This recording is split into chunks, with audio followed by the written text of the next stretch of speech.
باب الله للأرواح نور. مساء الخير عليكم مشتركاتي الأعزاء، نقول لكم واش راكم، شو الأحوال؟ إن شاء الله تكونوا بخير وعلى خير، إن شاء الله دايما نصيبكم في الخير. نزيد نقول لكم صحة رمضانكم أنتم أهلكم وأحبابكم. كما راكم تشوفوا اليوم جبتكم طبق رمضاني وهو رولي بطاطا باللحم المفروم، يعني في الفرن. تفضلوا معايا شوفوا المقادير. نبداو بسم الله على بركة الله. في المقادير كما راكم تشوفوا المقادير تاعنا، هنا عندي كمية تاع بطاطا كنت قشرتها وغسلتها، عندي حبة بصل كبيرة مقطعة رقيق، عندي أطراف تاع كمية تاع اللحم، وهنا عندي كمية تاع اللحم المفروم، معدنوس، زوج حبيبات تاع البيض، الكريمة الطبخ، وهنا عندي راس الحانوت، ملح، عود قرفة وملح، وهنايا عندي فلفل الكحل. هاكم تشوفوا المقادير. هنا نروحو نشعلو على القدرة ولا على الطنجرة نتاعنا. هنا نشعلو على النار على الطنجرة ونحطو الطنجرة فوق النار. انا راح ندير كمية قليلة خاطش طبق جانبي يعاون نحطوه مع الشوربة. هاكم تشوفوا هنا نحطو كمية تاع زبدة ولا ماغارين، هكذا يعني الزبدة تزيد لها بنة إضافية. هنا نزيدو نديرو زوج مغارف حتى ل3 تاع الزيت، نتوما على حساب الكونتيتي اللي راح نديروه. هنا نخلو الزيت يسخن، وبعد ما يسخن نجيبو نص الكمية تاع البصل. هنا نص نديروه في الطنجرة تاعي، ونص نخليه للحشوة. هكذا هنا نحرك هذاك الزيت باش يدبل لي مليح هكذا. دوك هنا نروحو واش نجيبو اللحم، الاطراف تاع اللحم. انا درت كميه قليله كما راكم تشوفوا، طرف صغار. نتوما على حسب العائله اللي تكون عندكم. هنا نديرو التوابل، نجيبو فلفل الكحل، ندير رشه تاع فلفل الكحل، نزيدو نجيبو الملح، وما نكتروش الملح. نعرفوا باللي المرقه بيضاء تجي مالحه الا كثرتوا لها الملح. هنا نديرو العود تاع القرفه، ونزيدو نديرو راس الحانوت باش يعطينا مرقه مليحه. انا اخترت راس الحانوت الاصفر. هكذا هنايا واش نديرو بعد ما درنا راس الحانوت، نحركو كامل المقادير مع بعض باش اللحم هذاك يتشرب ليه التتبيله. هنا ندبلو مليح البصل، يعني البنه كي تحطوا الماكله تاعكم على نار قليله وتشربوها مليح التوابل، يعني تخلوها تتشرب مليح هذوك التوابل اللي نضيفوهم لها. راكم تشوفوا هنايا حركت كامل المقادير. دوك هنايا واش نديروا لها، نغطيها ونخليها يدبل لي هذاك البصل، ومره نولو ليها. هنا نزيدو نولو ليها كيف راكم تشوفوا. شوفوا هذاك اللحم كيفاش تحسوه تشرب هذيك البنه تاع توابل، دال البصل تلق الماء تاعو. راكم تشوفوا كيفاش تدبل لي، يعني ولا كريمي. راكم تشوفوا نزيد قد ما راني هنايا نشوف فيه باللي مازال نزيد نغطيه ونخليه. هنا نزيد نغطيه قد ما تخلوه يتشرب هذوك التوابل يجيكم مليح. زيدوا نولوا ليه. شوفوا هنايا كيفاش دبل هذاك البصل وتكرمل، اللحم تشرب لي كامل هذيك البنه تاع البصل والتوابل. هنا ما نزيدلوش، هنا لازم نمرقو، والتمرق لازم بالماء الدافي ولا الماء سخون. هكذا نمرقوه. انا نمرق احيانا 2 خطرات ما نزيدلهاش. هكذا نمرقوها مليح. هنا نخلي اللحم تاعي يطيب. هنا اللي عنده الحميصه ماشي طيبه يحطها دوكا. هكذا نغطيها ونخليها تطيب، ونزيدو نولو ليها. شوفوا كيفاش راهو المرق تاعنا، يعني ما شاء الله اللحم راهو يطيب والمرق تاعنا راني نشوف فيه. هنا واش نزيدلو، نزيد بعد ما حركته نغطيه ونخليه يطيب. هنا نرجعو للبطاطا. انا حنقلي البطاطا. راكم تشوفوا البطاطا تاعي قطعتها دوائر. شوفوا السمك تاعها يعني ماشي رقيقه، يعني 0.5 هكذا. دونك قطعتها دوائر. لازم في هذه الوصفه لازم يتقطعوا البطاطا دوائر رقاق.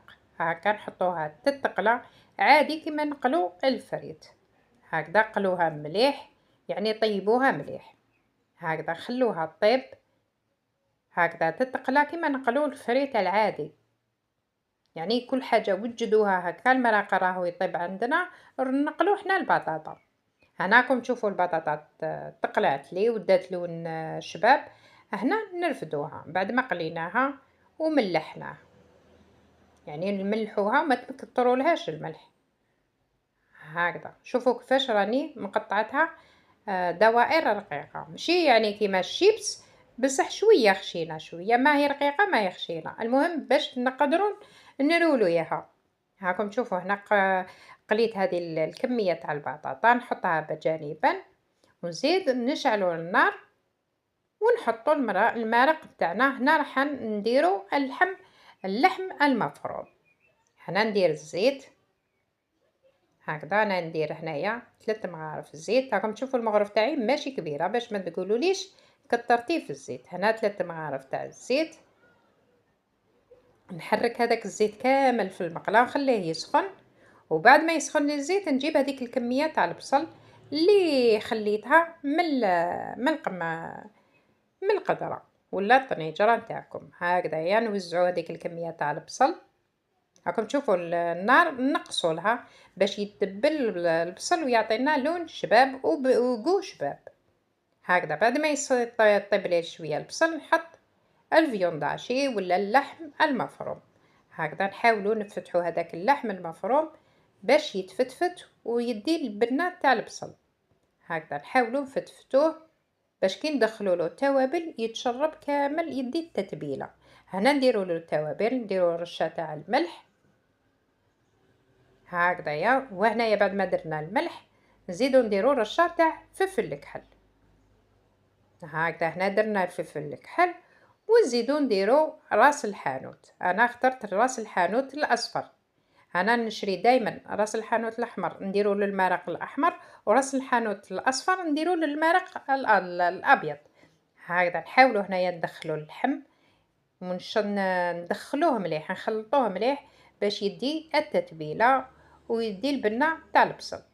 هكذا حاولوا تفتفتوه مليح هكذا باش يدي تتبيله كامل. هنايا واش نديرو بعد ما تفتفتناه نغطوه ونخلوه على نار قليله يتشرب كامل هذيك البنه ويطيب معانا. هكذا هنا نزيدو نولولوه. شوفوا هنايا كيفاش دا البنه واللحم، هذاك اللحم المفروم تاعي كامل طاب. هنا ندير له رشه تاع المعدنوس. تعرفوني باللي من عشاق المعدنوس، انا يعجبني المعدنوس في كامل اطباقي ونكثر منه. انا قد ما تكثروا المعدنوس يجي بنه ولا اروع. هكذا ندخلوا المعدنوس مليح في اللحم المفروم تاعي. هنا كملتها، راكم تشوفوا كيفاش طاب لي كامل ومفتفت ودا البنه. هنا نطفي عليه النار ونخلي الحشوه تبرد. نولوا للقدره تاعنا. شوفوا هنايا كيفاش راني نشوف فيها الماء اللحم تاعي طاب. هاكم تشوفوا المرق كيفاش راهو مجمر، الله الله، واللحم تاعي طاب. هنا واش ندير له بما انه الحميصه تاعي راهي طايبه. هنا واش ندير نمرق دائما التمرق تاعي لازم يكون بالماء سخون. هنا نمرق غير شويه باش نخلي الحميصه طيب، وعندي انا الحميصه طايبه تما نديرها مع الاخر. هنا دوك نخلي الحميصه تدي البنه تاع المرق وتدي البنه تاع اللحم، نغطي عليها ونخليها طيب. شوفوا هنايا نزيد نولي للقدره تاعي.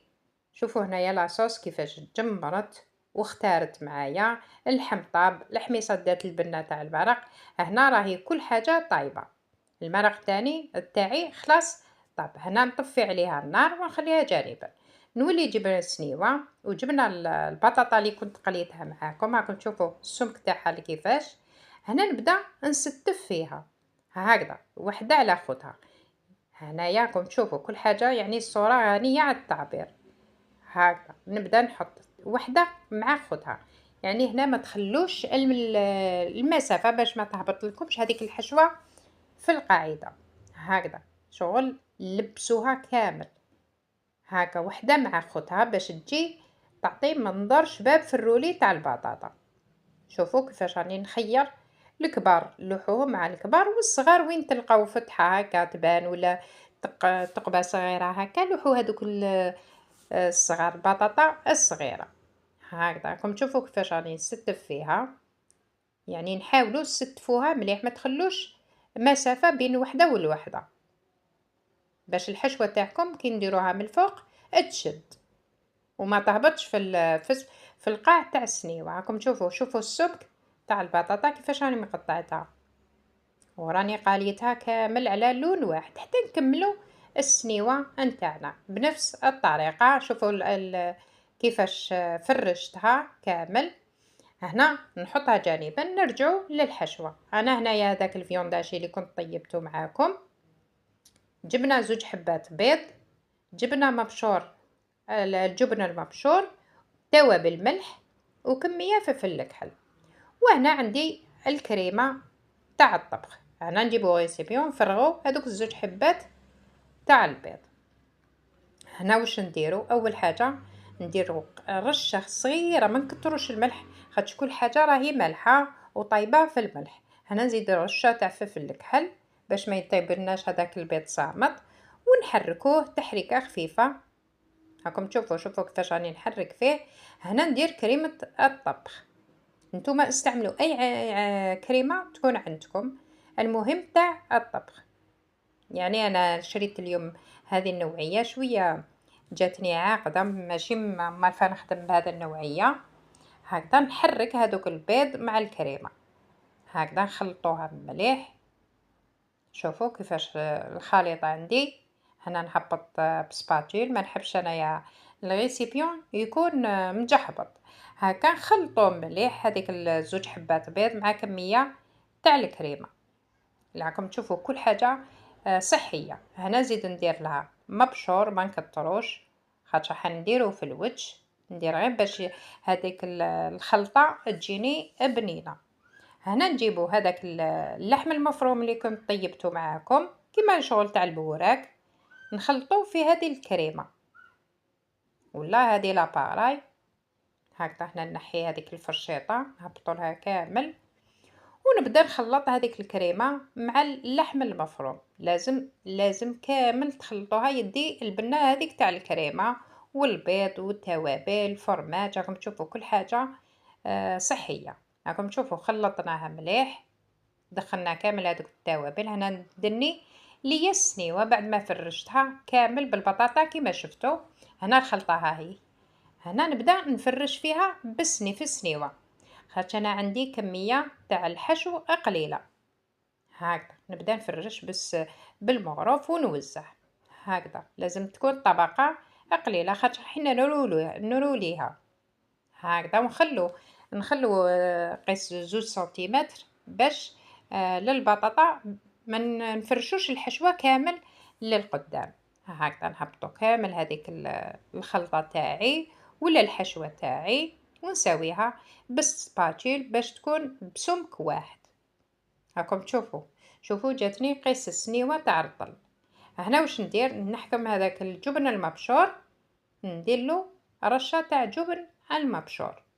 يعني هذا طبق ولا اروع، نتمنى تجربوه صحي، على بالي باللي ولادكم يحبوه. هنا درنا الجبن المبشور راكم تشوفوا. هنا نزيد ندير لها رشه تاع المعدنوس. انا يا اخي قلت لكم ونعاود نحب المعدنوس، نحط المعدنوس في الطبخه ونزيد في الوجه. هكذا هنا درنا المعدنوس، دوك هكايا نديها للفرن. راكم تشوفوا هنا دوك نديها للفرن مسخنينه مسبقا. هنا حطيتها في الفرن. راكم تشوفوا البطاطا طايبه، سما نشعل لها فقط تنشف لي من تحت شويه ونخرجوها. هاكم تشوفوا هنا خرجناها. شوفوا كيفاش راهي السنيوه تاعي. شوفوا ما لاصقه ما والو، تتلف معاكم بسهوله. شوفوا الحشوه هنا حطيتها في الطاوله العمل، ونبدا نلف فيها كيما نخدموا الرولي العادي. هكذا نلفوا فيها، يعني نتوما خلوها تبرد مليح هكذا ونلفوها. شوفوا ونسحب الكاغط غير بشويه، نعرفوها باللي حساسه البطاطا باش ما تتكسرش معاكم. هكذا نديروا بوده هكذا، خلوها زيروها مليح بالكاغط، خليها تشد الدوره تاعها ونحطوها في البلا. هنا حطيتها في البلا. هنا نزيد ندير لها في الوجه تاعها كميه تاع مبشور جبن المبشور باش يعطيها منظر شباب. راكم شوفوا كيفاش يجي منظرها ولا اروع، حتى الكو تاعها ما نقولكمش، نتمنى تجربوها. هنا درنا الرولي تاعنا، درنا له الجبن المبشور. هنا نجيب هذيك لاصوص اللي طيبناها، نفرغ هذيك لاصوص من جوانبها هكذايا. هنايا راح نزيد ندخلها فقط باش يذوب لي هذاك الجبن من الفوق، يعطيني هذيك البنه تاع الجبن. وتدي هذاك الرولي يدي لي البنه تاع لاصوص.